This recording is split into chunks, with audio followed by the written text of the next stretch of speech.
पोलिसांनी वेळीच जागरूकता दाखवल्यामुळे आणि वेळीच मुंबई पोलीस त्या ठिकाणी अवेअर होते, त्यामुळे ही अशा प्रकारची मोठी घटना किंवा मोठा गुन्हा हा टळलेला आहे। सर, दुसरा महत्त्वाचा प्रश्न याच्यामध्ये असं सोसायटीचा हा हॉल होता, ज्या ठिकाणी कुठलीही विचारपूस न करता व्यक्तीला ऑडिशनसाठी हॉल देण्यात आला। दुसरी महत्त्वाची गोष्ट, वेब सिरीजच्या ऑडिशनच्या नावाखाली ही सर्व मुले या ठिकाणी जमवण्यात आलेली होती।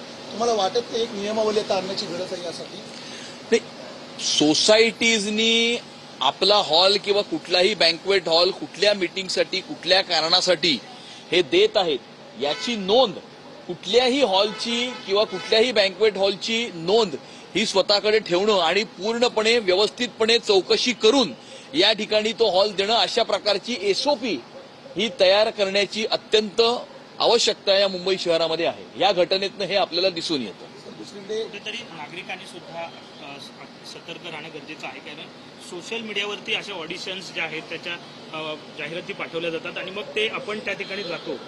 थोडंसं नागरिकांनी सुद्धा नाही, नक्कीच याच्यामध्ये थोडासा विचार करून, थोडंसं बॅकग्राऊंड चेक करून, थोडासा रिसर्च करून अशा प्रकारच्या कुठल्याही ऍडव्हर्टिजमेंटला, सोशल मीडियावरती विशेष करून येणाऱ्या ऍडव्हर्टिजमेंटला कितपत रिस्पॉन्स द्यायचा, त्याच्यामध्ये बॅकग्राऊंड चेक करून हा रिस्पॉन्स देणं, यामध्ये थोडंसं नागरिकांनी याच्यामध्ये जागरूकता दाखवण्याची आवश्यकता आहे। सर, महाविकास आघाडीची आज बैठक झालेली आहे आणि आता अखेर फॅशन स्ट्रीट या ठिकाणाहून 1 तारखेला मोर्चा आयोजित केलेला आहे आणि सत्याचा मोर्चा असं नाव दिलंय, कारण लोकांना सत्य सांगायचं आहे असं विरोधकांचं म्हणणं आहे। नाही, असं आहे की प्रत्येकाला प्रत्येक राजकीय तर पवईमध्ये डांबून ठेवलेल्या या 17 मुलांची सुटका करण्यात आली।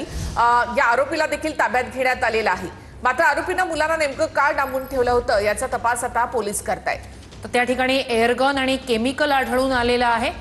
17 मुलं होती, एक वयस्कर व्यक्ती होती आणि एक नागरिक, अशा सगळ्यांना त्यानं डांबून ठेवलेलं होतं। रोहित आर्य असं त्या व्यक्तीचं नाव आहे। ऑडिशनसाठी म्हणून इथे 6 दिवसांपासून मुलं येत होती। तर 6 दिवसांपासून या ठिकाणी शूटिंग सुरू होतं आणि आज 7वा दिवस होता। मुलं जेव्हा जेवणासाठी बाहेर आली नाहीत त्यावेळेला पालक घाबरले आणि त्यांनी पोलिसांना फोन केला। मुलांनी देखील इथून काचेमधून हातवारी करण्याचा प्रयत्न केलेला आहे। तर वेबसिरीजच्या ऑडिशनसाठी म्हणून 6 दिवसांपासून ही मुलं या ठिकाणी येत होती। मात्र आज दुपारच्या वेळेला जेवणासाठी जेव्हा मुलं बाहेर आली नाही त्यावेळेला हा सगळा प्रकार उघड झाला। त्यानंतर मुलं अशा प्रकारे मदतीसाठी काचेवर हात मारताना पाहायला मिळाले आणि मग तातडीनं यंत्रणा कामाला लागल्या। तर पवईत डांबून ठेवलेल्या या 17 मुलांची अखेर सुटका करण्यात आलेली, आरोपीला सुद्धा ताब्यात घेण्यात आलंय।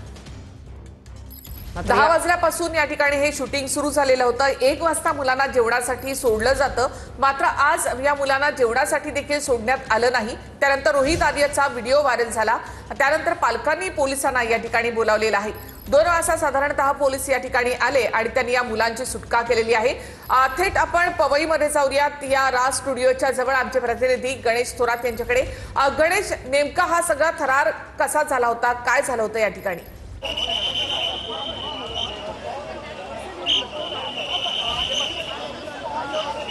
नक्कीच पाहायला गेलं तर आपण RS स्टुडिओ या ठिकाणी पवई या ठिकाणी आहोत। याच इमारतीमध्ये ग्राउंड प्लस पहिल्या मजल्यावरती मुलांना 17 मुलांना ऑडिशनसाठी बोलवण्यात आलं होतं। रोहित आर्य नावाच्या व्यक्तीने या ठिकाणी त्यांना बोलवल्याच्या नंतर एक प्रकारचा त्यांनी धमकीवजा व्हिडिओ देखील व्हायरल केला। पाहायला तर त्या मागचं उद्दिष्ट काय माहिती नाही, मात्र 17 मुलांना जी सुटका मुंबई पोलिसांनी केलेली आहे आणि याच RS स्टुडिओच्या खाली ऑडिशन घेतलं जातं आणि ऑडिशन जे आहे ते घेत असताना या मुलांना देखील त्यांनी डांबून ठेवलं होतं। त्याच्या काही डिमांड होत्या, त्या डिमांड जे आहे ते पूर्ण करण्याची मागणी त्याने एका व्हिडिओ मार्फत दिली होती। मात्र त्यानंतर स्थानिक असतील या इतरत्र या स्टुडिओमधले कर्मचारी असतील त्यांच्या या सतर्कतेमुळे कुठेतरी पोलिसांना ही जी आहे ते पवई पोलिसांना माहिती मिळाली आणि त्यानुसार पोलिसांनी या ठिकाणी पूर्णतः त्यांची रेस्क्यू टीम बोलवली। त्या अनुषंगाने मुंबईची पूर्ण टीम या ठिकाणी कामाला लागली। 17 मुलांना जवळपास या व्यक्तीच्या ज्या व्यक्तीने डांबून ठेवलं त्याच्याकडनं सोडवण्यात आल्याचं पोलिसांचं म्हणणं आहे। मात्र पाहायला गेलं तर त्याच्याकडनं एअर रायफल देखील एक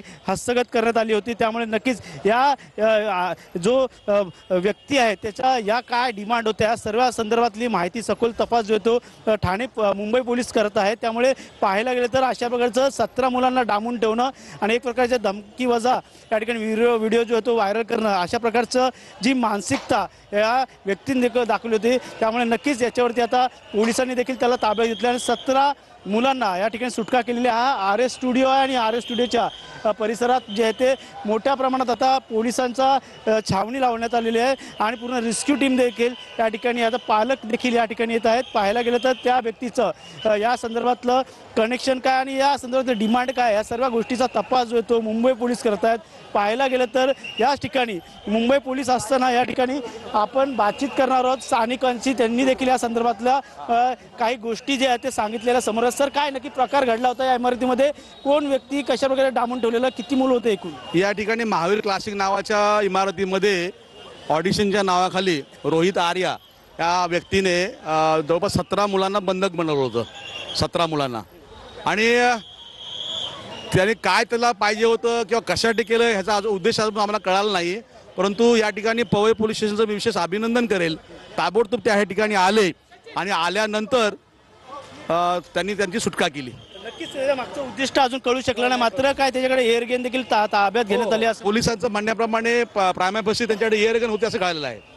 नक्कीच या ठिकाणी पाहायला गेलं तर पोलिसांचा बंदोबस्त या मोठ्या प्रमाणात आहे। स्थानिकांच्या मदतीने देखील या ठिकाणी काही पोलिसांना मदत मिळाली आहे। त्या पाहायला गेलं तर आता पूर्ण रेस्क्यू टीम जी आहे ती बाहेर पडत आहे आणि या संदर्भातले जे काय मुद्देमाल असेल या त्याच्याकडे जे काय जप्त केलेले वस्तू असेल हे देखील आता ताब्यात घेण्याचं काम पोलिसांकडनं केलं जातंय। त्यामुळे नक्कीच आता या ठिकाणी मोठ्या प्रमाणात आता पोलीस बंदोबस्त वाढवण्यात आलेला आहे आणि पाहायला गेलं तर या ठिकाणी या 17 मुलांची रेस्क्यू करलेला ते पालक देखील या ठिकाणी आलेले। त्यामुळे पालकांमध्ये देखील घबराट होते। ऑडिशनच्या नावाखाली अशा प्रकारचे या ठिकाणी मुलांना डांबून ठेवणं आणि त्याचा उद्दिष्ट काय या सर्व तपास जो तो मुंबई पोलीस करत आहे। त्यामुळे नक्कीच या ठिकाणच्या ज्या पालक वर्गांमध्ये मोठे भीतीचं वातावरण होतं आणि त्या अनुषंगाने आता या ठिकाणी 17 मुलांची सुटका करून आता या ठिकाणी आता त्यांना त्यांच्या पालकांच्या हवाले करत आहे। पाहायला गेलं तर रोहित आर्या अशा या व्यक्तीचं नाव असून त्यांनी ऑडिशनच्या नावाखाली ज्या मुलांना डांबून ठेवण्यात आलं होतं त्याच्या मागचं उद्दिष्ट आता पोलीस शोधत आहे। मात्र पाहायला गेलं तर आर एस स्टुडिओ आहे, आर एस स्टुडिओच्या अवतीभोवती मोठ्या प्रमाणात आता रेस्क्यूची टीम जी आहे ते या ठिकाणी आता पूर्णतः आता रेस्क्यू झाल्यानंतर बाहेर पडत आहे। पाहायला गेलं तर मोठ्या प्रमाणात आता अशा प्रकारचं मुलांना डांबून ठेवणं त्याच्या मागचं उद्दिष्ट काय सखोल तपास पोलीस करणं। मात्र त्याचा एक प्रकारे या ठिकाणी त्याला चॅलेंज कोणाला द्यायचं होतं हे देखील तपास पोलीस करत आहे। मात्र सध्या तरी आर एस स्टुडिओच्या अवतीभोवतीच्या जागेचा परिसर असेल या ठिकाणचा पूर्ण पोलीस छावणी इथं लावण्यात आलेली आहे। त्यामुळे पालकवर्ग असेल इतरत्र आता पोलीस असेल ते देखील या संदर्भातली सर्व माहिती घेत आहे। त्यामुळे ही 17 मुलं जी आहेत ते ऑडिशनच्या नावाखाली या ठिकाणी आली होती आणि पोलिसांच्या माहितीनुसार आता सखोल तपास हे पोलीस करताना आपल्याला पाहायला मिळतं। पाहूया, कॅमेरा मला दाखवू शकतो या आतली काही दृश्य आहेत त्या आतले दृश्य पाहायला गेलं तर अनेक पोलीस अधिकारी या ठिकाणी आहेत आणि काही राजकीय सामाजिक कार्यकर्ते देखील या ठिकाणी आहेत। त्यामुळे पाहायला गेलं तर मॅडम एकंदरीत प्रकार कशा प्रकारचा होता रेस्क्यू करण्यात आलेला? ऑडियन्ससाठी बोलवलं होतं त्या लोकांना ऑडियन्स करायसाठी मुलांना बोलवलं होतं पण ते कुठून आले होते मुलं काय नाही आणि कोण कधीपासून चालवते हे आम्हाला काही माहिती नाहीये इथे। पण आता हे सगळं जमा झाल्यावर कोणाला तरी फोन केलाय, पोलीस स्टेशनला फोन केलाय की असं असं मुलांना किडनॅप केलेलं आहे। मग तेव्हा माहीत झाल्यावर पूर्ण पवई पोलीस स्टेशन सगळ्यांनी इकडे आले आणि डीसीपी साहेब पण इथे हजर झाले। स्टुडिओ कोणाचा ते बिल्डिंग मध्ये कोणाचा तरी असेल त्यांनी भाड्याने दिला असणार। भाड्याने देऊन त्याने ऑडिशनसाठी मुलांना बोलवत होते ते लोक आणि मुलांना किडनॅप करून ठेवलेलं। 4 मुलांना त्यांनी गन लावून ठेवलेलं आणि बाकीच्या मुलांना असं हात दाखवत होते। रोहित आर्या नावाच्या व्यक्तीने